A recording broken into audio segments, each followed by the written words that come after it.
Hello दोस्तों, welcome to software engineering channel.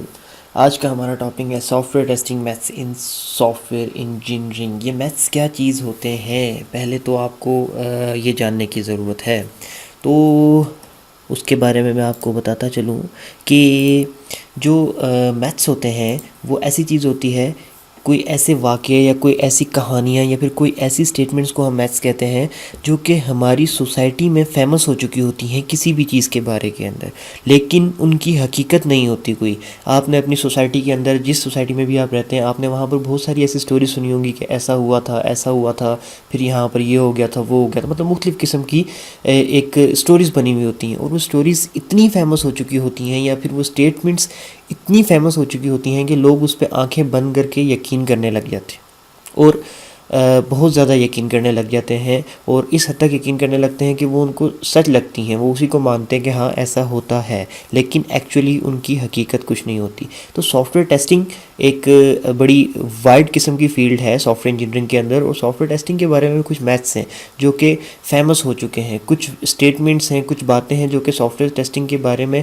Famous हो चुकी हैं। और अब लोगों ने, चाहे वो प्रोजेक्ट मैनेजर्स हों या फिर उस सॉफ्टवेयर पे काम करने वाली टीम हो या फिर वो क्लाइंट्स हों, उन लोगों ने उसको सच मान लिया है कि ऐसा ही होता है, जबकि किसी ने उसकी हकीकत जानने की कोशिश नहीं की कि क्या वाकई ऐसा होता है या नहीं, या फिर ये जस्ट बस कही सुनी बातें हैं, या बस लोगों ने ऐसे ही वायरल कर दी और हमने आहिस्ता आहिस्ता यकीन करना शुरू कर दिया। तो हम आज कुछ ऐसे सॉफ्टवेयर टेस्टिंग मैथ्स देखेंगे। और इनको देखने का फ़ायदा क्या होगा? इनको देखने का फ़ायदा ये होगा कि जब आप इन मैथ्स को देख लेंगे तो कल आपके सामने कोई ऐसी कोई बात करेगा तो आप उसको बता सकेंगे कि नहीं भाई ऐसा नहीं होता, तुम गलत कह रहे हो, ये बस कही सुनी बातें हैं, हकीकत में ऐसा कुछ नहीं होता। आप उसको समझा सकोगे, आप उसको क्लियर कर सकोगे। और ये सारी बातें कल आपको इंटरव्यू में आप जाते हो तो इंटरव्यू में आपके सामने कोई इंटरव्यूअर आपके सामने कोई ऐसा क्वेश्चन रख देता है कि जी सॉफ्टवेयर टेस्टिंग के बारे में ये बात कही जाती है, तो क्या ये सच है या गलत है? तो आप उसका जवाब उसी वक्त दे सकते हो जब आपको इन मैथ्स के बारे में पता होगा कि ये जो कहा जाता है ये सच है या फिर गलत है। तो आए देखते हैं कुछ ऐसे ही सॉफ्टवेयर टेस्टिंग मैथ्स।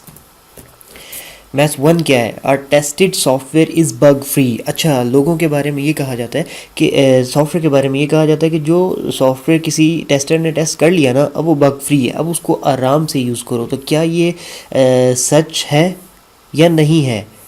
क्लाइंट्स भी इस चीज़ को मानते हैं, मैनेजमेंट टीम्स भी मानती हैं, हत्ता कि मैनेजर्स भी इसको मान रहे होते हैं। तो देखें, ये एक बात है जो कि फेमस हो चुकी है और हकीकत इसके पीछे कुछ भी नहीं है। लोगों ने कहा कि एक सॉफ्टवेयर टेस्ट हो गया है और टेस्टिंग के उसने सारे रिजल्ट पास कर लिए हैं तो इसका मतलब है कि अब वो बग फ्री है। ऐसा नहीं है। आप लोग अगर विंडोज़ यूज़ करते हो माइक्रोसॉफ्ट की, डेफिनेटली आजकल ज़्यादा वर्ल्ड में वही यूज़ हो रही है, तो अगर आप विंडोज़ यूज़ करते हो तो आपको क्या लगता है कि जो विंडो ये नई लॉन्च करते हैं माइक्रोसॉफ्ट वाले, क्या इसकी टेस्टिंग नहीं करते? करते हैं। टेस्टिंग करने के बाद ही लॉन्च करते हैं। वो लॉन्च करते हैं, आप उसको बाय करते हो और उसको इंस्टॉल कर लेते हो। तो इंस्टॉल करने के बाद क्या उसमें प्रॉब्लम नहीं आती? आती हैं, बग्स उसमें आते हैं, उसमें एरर्स आते हैं।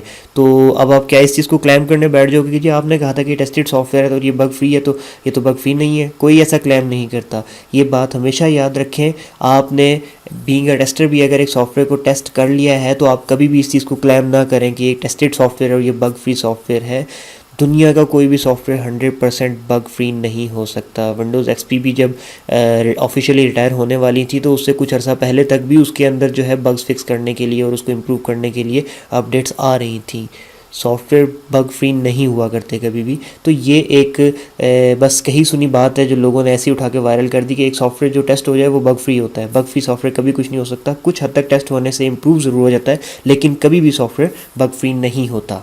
ओके, नेक्स्ट मैथ देखते हैं।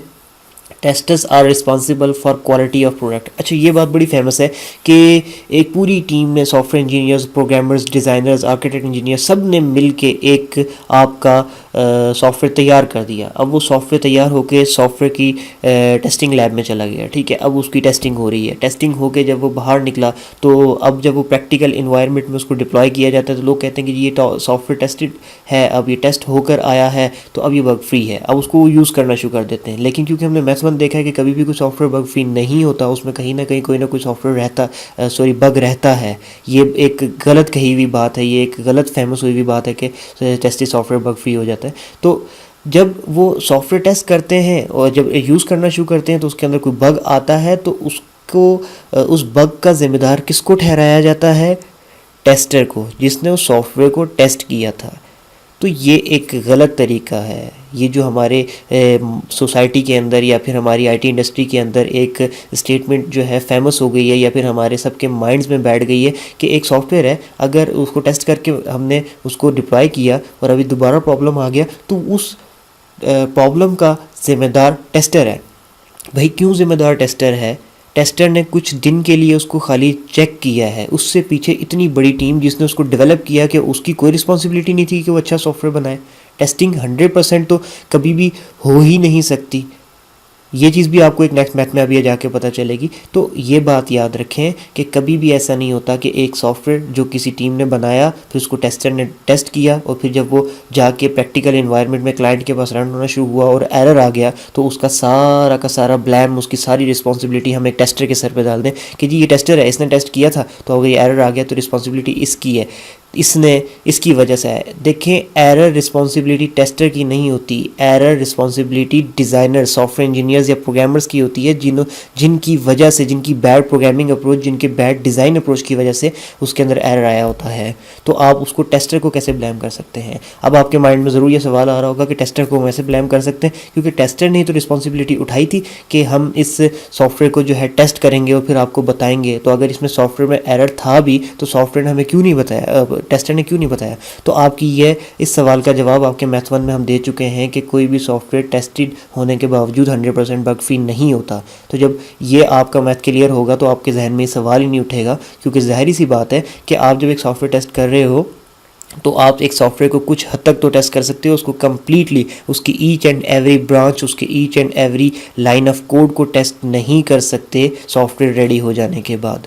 तो आप किसी भी सेंस में टेस्टर को ब्लेम नहीं कर सकते, क्योंकि टेस्टर ने टेस्ट किया है तो टेस्टर के टेस्ट करने से कुछ प्रॉब्लम सामने आएंगी, वो रिकवर भी हो जाएंगी, लेकिन फिर भी कुछ प्रॉब्लम्स मौजूद रहेंगी और उन प्रॉब्लम्स का ज़िम्मेदार आप टेस्टर को नहीं कह सकते, क्योंकि टेस्टिंग भी 100% बग फ्री सॉफ्टवेयर को कभी नहीं करती। ओके, अब हम चलते हैं नेक्स्ट मैथ 3 पे। Testers only task is to find a bug. अच्छा, ये बड़ी एक जो है एक अजीब सी बात बनी हुई कि हम पूरा का पूरा सॉफ्टवेयर बनाकर टेस्टर के हाथ में दे देते हैं और उसको बोलते हैं कि यार इसको चेक कर दो कि इसमें कोई मसला वगैरह तो नहीं है। जब हम ये बात कहते हैं कि कोई मसला वगैरह तो नहीं है तो हमारा पॉइंट किस तरफ होता है कि ये चेक कर लो कि इसमें रन करते हुए कोई बग तो नहीं आ रहा, कोई एरर तो नहीं आ रहा। लेट्स सपोज के एक टेक्स्ट फील्ड है, उसमें ईमेल लेना चाहिए, तो वो रॉन्ग सेंटेक्स में दिए हुए ईमेल को एक्सेप्ट कर रहा है या नहीं। अब अगर नहीं कर रहा तो ये टेस्टर बता देगा कि नहीं जी, अगर मैं इसके अंदर 1 2 3 भी लिखते हूँ तो तब भी एक्सेप्ट कर लेता है, 123@gmail.com का वेट नहीं करता ये। तो हम इसको माने कि हाँ जी ये टेस्टर ने एरर पकड़ ली है, ठीक है। लेकिन अगर टेस्टर इसके अलावा कोई चीज़ बताता है कि यार आपका जो सॉफ्टवेयर है वो एक ऑर्गेनाइजेशन के लिए डिपेंड है, जिसका ऑर्गेनाइजेशन का नाम लेट्स सपोज dummy.com है, तो आपका ईमेल एड्रेस भी ऐसा ही होना चाहिए कि yourname@dummy.com, लेकिन आपका जो ईमेल वाला फील्ड है वो yourname@gmail.com भी एक्सेप्ट कर रहा है, तो इसको ठीक करो। तो वो हम उसको शायद उसकी इस बात को सीरियस ना लें, क्योंकि वो एक रनिंग चीज़ के अंदर हमें एक फ्लॉ बता रहा है कि यार इसको ठीक कर लो, ये ऐसे नहीं ऐसे होना चाहिए। तो हम अपने टेस्टर को कहते हैं कि नहीं यार तुम्हारा काम सिर्फ बग पकड़ना है, ठीक है, तुम बग्स पकड़ो। अगर कहीं पे सॉफ्टवेयर एरर दे रहा है, कहीं पे सॉफ्टवेयर क्रैश कर रहा है, तो तुम सिर्फ वही चीज़ बताओ। इसके अलावा अगर सही रनिंग के अंदर है या फिर गलत डाटा एक्सेप्ट कर रहा है या फिर ये सारी को इस किस्म का कोई मसला हो रहा है तो वो तुम्हारी जिम्मेदारी नहीं है। ऐसा नहीं होता। जो टेस्टर होता है वो एक ऐसा पर्सन होता है जिसके पास सॉफ्टवेयर की वर्किंग की डीप नॉलेज होती है। वो खाली बग्स पकड़ने वाला बंदा नहीं है, वो सॉफ्टवेयर के वर्किंग बिहेवियर को नोट करना भी उसका काम है कि किस कंडीशन में सॉफ्टवेयर को कैसे रिएक्ट करना चाहिए।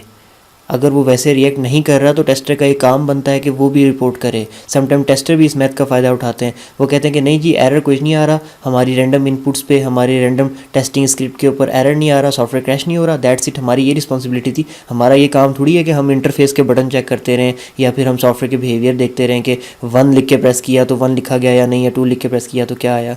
ऐसा नहीं होता। सॉफ्टवेयर टेस्टर का ये भी काम है कि बग पकड़ने के साथ साथ सॉफ्टवेयर की डिटेल नॉलेज रखे और उसके बिहेवियर को चेक करे कि किस कंडीशन में उसको कैसे बिहेव करना चाहिए और ये उस तरीके से कर रहा है नहीं।